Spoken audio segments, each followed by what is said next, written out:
Em nome do Pai, do Filho e do Espírito Santo. Amém. Reflexão do dia 12 de junho de 2025. 10ª semana do Tempo Comum, quinta-feira. Cor litúrgica verde. Santo do dia, Beato Francisco Quez e 4 companheiros mártires. Em 1º de setembro de 1939, Hitler invadiu a Polônia, iniciando a Segunda Guerra Mundial. A casa salesiana de Poznani era destacada aqui como posse da Alemanha. Ela foi ocupada e transformada em depósito de soldados alemães. Os jovens continuavam a se reunir nos jardins fora da cidade e nos bosques próximos. Logo houve a proibição também dessas reuniões. Numerosas associações secretas surgiram.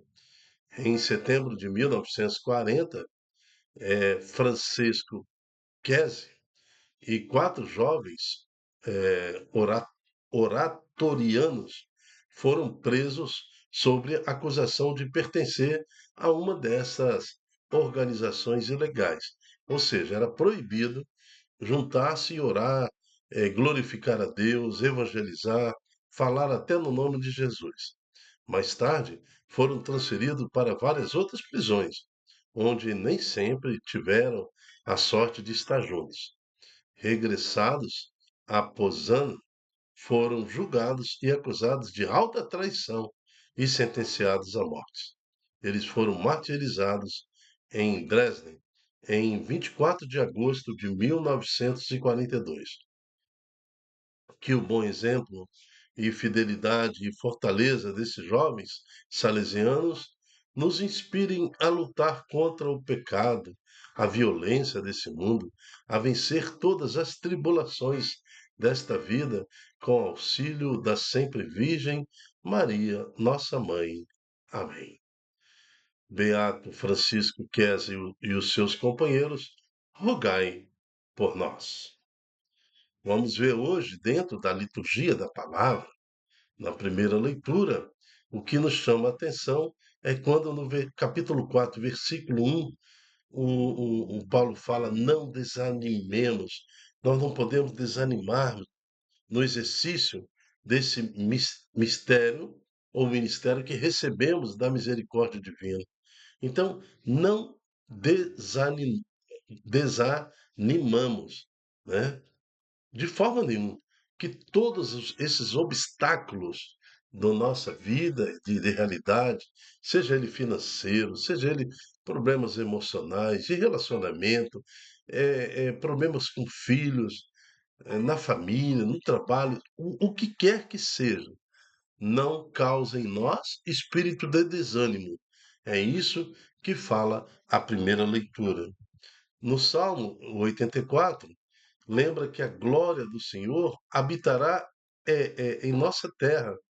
Então, quem ouve a palavra de Deus já é habitado pelo Senhor. É o Senhor que fala naquele que ouve a palavra de Deus.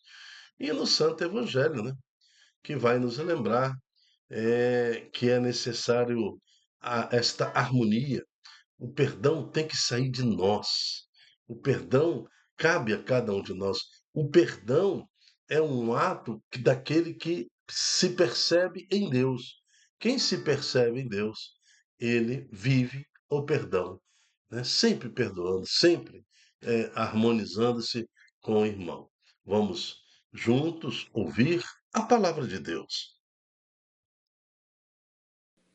Leitura da segunda carta de São Paulo aos Coríntios. Irmãos, até o dia de hoje, quando os israelitas leem os escritos de Moisés, um véu cobre o coração deles. Mas, todas as vezes que o coração se converte ao Senhor, o véu é tirado. Pois o Senhor é o Espírito, e onde está o Espírito do Senhor, aí está a liberdade. Todos nós, porém, com o rosto descoberto, contemplamos e refletimos a glória do Senhor, e assim somos transformados à sua imagem, pelo seu Espírito, com uma glória cada vez maior.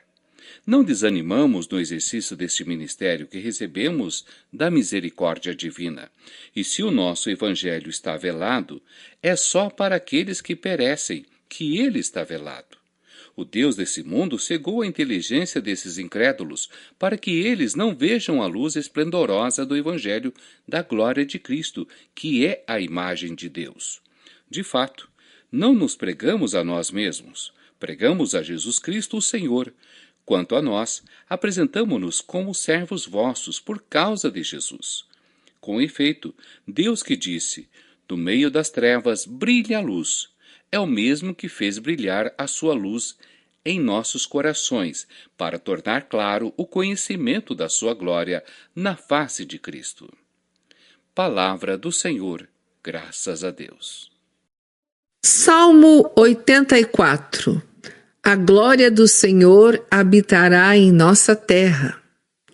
Quero ouvir o que o Senhor irá falar. É a paz que ele vai anunciar. A paz para o seu povo e seus amigos. Está perto a salvação dos que o temem, e a glória habitará em nossa terra. A glória do Senhor habitará em nossa terra.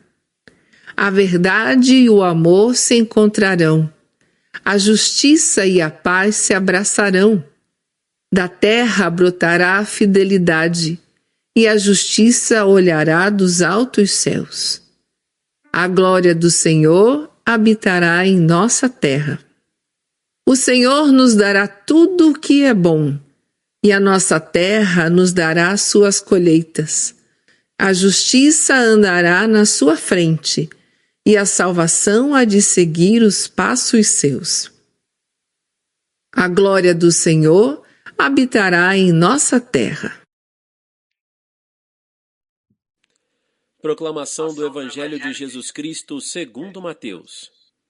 Naquele tempo, disse Jesus aos seus discípulos: se a vossa justiça não for maior que a justiça dos mestres da lei e dos fariseus, vós não entrareis no reino dos céus. Vós ouvistes o que foi dito aos antigos: não matarás. Quem matar será condenado pelo tribunal. Eu, porém, vos digo: todo aquele que se encoleriza com seu irmão será réu em juízo. Quem disser ao seu irmão, patife, será condenado pelo tribunal. Quem chamar o irmão de tolo será condenado ao fogo do inferno. Portanto, quando tu estiveres levando a tua oferta para o altar e ali te lembrares que teu irmão tem alguma coisa contra ti, deixa a tua oferta ali diante do altar e vai primeiro reconciliar-te com teu irmão. Só então vai apresentar a tua oferta. Procura reconciliar-te com o teu adversário enquanto caminha contigo para o tribunal. Senão, o adversário te entregará ao juiz, e o juiz te entregará ao oficial de justiça, e tu serás jogado na prisão. Em verdade, eu te digo, dali não sairás, enquanto não pagares o último centavo. Palavra da salvação. Glória a vós, Senhor. Agora nós temos que imaginar, para compreender esse Santo Evangelho, para quem Jesus está falando isso. Jesus está falando para seus apóstolos, discípulos e seguidores. Então, são pessoas comuns, muitos iletrados, muitos daqueles que não têm conhecimento nenhum. Então, incultos, pessoas extremamente humildes. Agora, olha o que Jesus fala.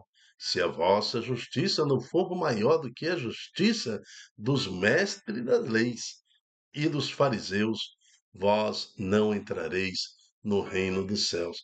Então, a justiça não é uma questão de cultura, é uma questão de posicionamento na fé. Então, aquele que vive a fé, aquele que vive em Jesus Cristo, ele é mais culto espiritualmente, tá vendo? Porque os fariseus, os mestres da lei, e todos os doutores da lei são homens estudados, homens que receberam a cultura extrema da época. Agora, nós estamos comparando por aqueles que Jesus está falando. Então veja que não é questão de letra, não é questão de cultura, de conhecimento científico das razões e de filosofias. Ao contrário, não é assim não. Aquele que vive em Deus, aquele que aceita a palavra de Deus, este homem, esta mulher, é uma pessoa sábia. A sabedoria, então, vem do Espírito Santo, que revela para nós toda a ciência de Deus. Olha o que está escrito na primeira leitura, tá? Quando ele fala dos israelitas, irmãos, até o dia de hoje, quando os israelitas leem os escritos de Moisés, um véu cobre o coração dele. Ou seja, por mais culto que eles sejam, por mais inteligente, por mais científicos ou filosóficos que sejam, mas um véu cobre, um véu da ignorância, um véu que torna esses homens impenetráveis na filosofia divina, porque eles têm arrogância, eles têm desejos obscuros, desejo de poder, estão já seduzidos por este mundo, então um véu cobre o coração deles. Mas todas as vezes que o coração se converte no Senhor, o véu é retirado. Está vendo?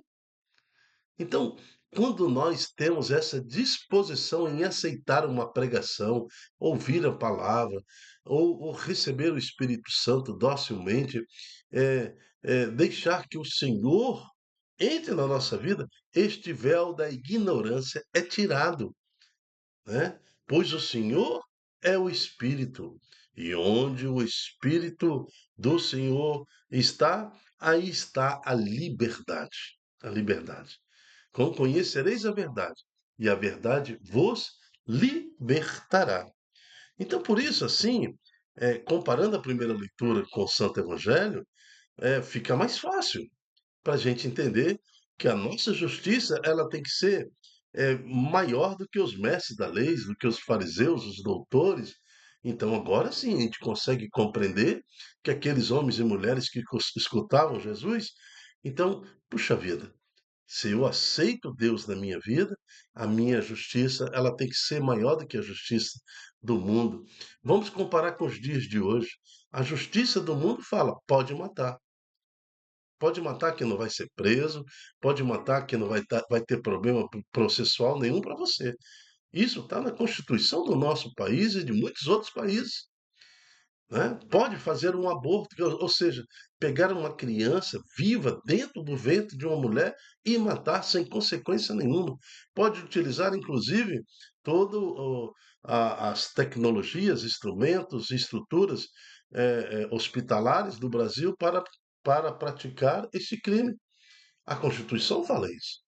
Mas aquele homem e mulher que está em Cristo, ele vai falar: não, não posso fazer isso. Em hipótese alguma. Mas aqueles que aceitam a lei e praticam a lei do mundo, não só no Brasil, mas como no mundo inteiro, que legaliza um pecado e o torna público, então ele vai, porque ele está revestido pela ignorância. Aí não consegue entrar no reino de Deus, é porque basta as realizações momentâneas desse mundo, mas vai morrer, né? Não tem como, e no dia da morte vai ter que encarar a realidade da vida eterna. Então, sinceramente, eu não consigo compreender como uma pessoa, sabendo que neste mundo tudo vai ficar para trás, quem que vai entrar no caixão com o carro do ano, com um apartamento, com uma fazenda, ou quem que vai entrar com todos os seus prazeres, com todas as suas loucuras e bestialidades? Na hora, não tem jeito, é você com Deus. Ou é para a vida eterna, ou é para os infernos, viver eternamente longe do Senhor. Por isso que no versículo 4, capítulo 4 dessa primeira leitura de hoje, Paulo insiste: não desanimamos no exercício deste ministério que recebemos da misericórdia divina. Nada pode nos desanimar. Veja os santos de hoje, Francisco Chiesi e os seus companheiros, né? Em meio àquela perseguição nazista, eles não desanimam, se agarram cada vez mais à prática do texto, ao louvor a Nossa Senhora e continuando evangelizando, continuando pregando a palavra de Deus, né? E encontrar a morte, o martírio, mas morreram felizes no Senhor, sabendo que estavam fazendo a coisa certa. Então, esse é o nosso grande chamado litúrgico, para que nós possamos tirar este véu da ignorância da nossa vida, aceitar o Espírito Santo com a verdade libertadora, com a presença de Cristo, para que tenhamos coragem neste mundo, evangelizar e, acima de tudo, perdoar.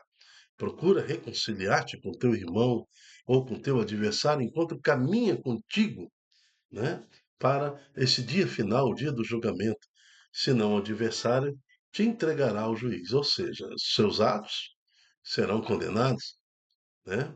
Aí não tem jeito. Aí você vai ter que encontrar, em verdade te digo, você vai entrar na prisão, né? Ou seja, aí é o purgatório, né?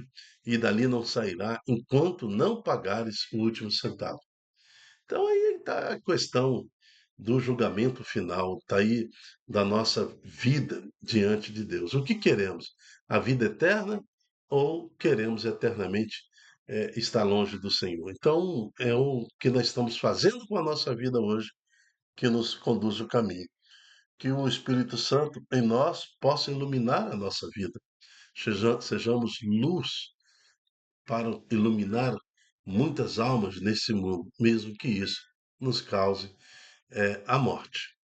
Mas pelo menos durante o tempo que a gente viver nesse mundo, seremos luz e iluminaremos muitas almas em direção ao nosso Senhor Jesus Cristo. Eu me chamo Dilton Góes. O nosso projeto chama-se Ai de Mim Se Não Evangelizar. E a reflexão do dia é um programa dentro desse projeto com a finalidade de revelar para nós os tesouros que estão escondidos em cada leitura, no Salmo, e também revelar para nós a finalidade, o objetivo desse movimento litúrgico do dia. E hoje Deus vem nos pedir, através da igreja, para tirarmos o véu da ignorância e aceitarmos o Espírito Santo em nós, que nos liberta e esclarece os nossos olhos em busca da nossa vida eterna e que sejamos luz para o mundo, para evangelizarmos e levar almas para o Senhor. Até a próxima, se Deus quiser. Tchau, tchau.